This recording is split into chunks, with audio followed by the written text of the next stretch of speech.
जय परमेश्वर, जय परमेश्वर, जय परमेश्वर। आज मैं नड़ाबेट पाकिस्तान बॉर्डर पे आया हूँ और इधर आकर देखा तो ये जमीन पूरी बंजर दिख रही है मुझको। लेकिन संसार को आज तक ये बात मालूम नहीं है कि ये जमीन वीरान कैसे हो गई है।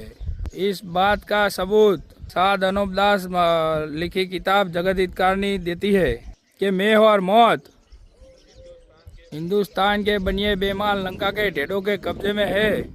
पहले जमाने में 12 मेघमाला बारिश होती थी। इससे जमीन माता महीने के महीने पानी पीती थी। इससे बगैर बोए हुए के तमाम वनस्पति आप से आप हो जाती थी। मेवा मिष्ठान आप से आप हो जाती थी।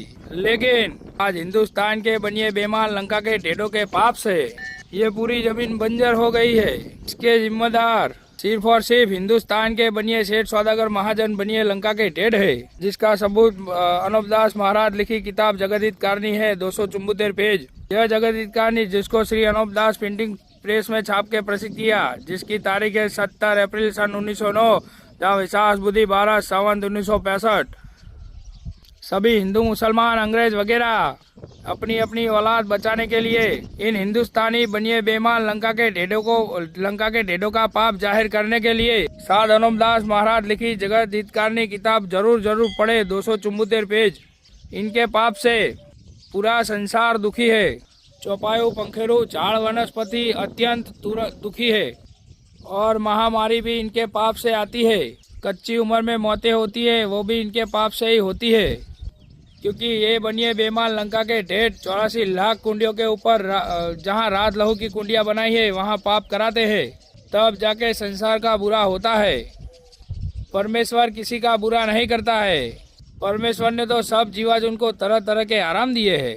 और आज जो हमने ये दुख उठाया है वो हिंदुस्तान के सेठ सौदागर महाजन बनिए लंका के ढेडों के राक्षसी पाप से उठाया है, जिसका सबूत साध अनुपदास महाराज लिखी किताब जगत हितकारणी है, 274 पेज।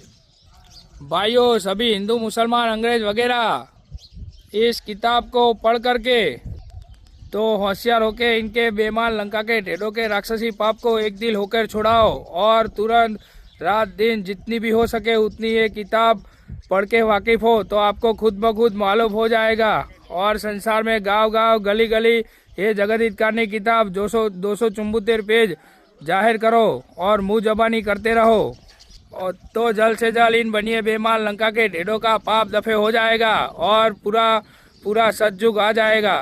जय परमेश्वर, जय परमेश्वर, जय परमेश्वर।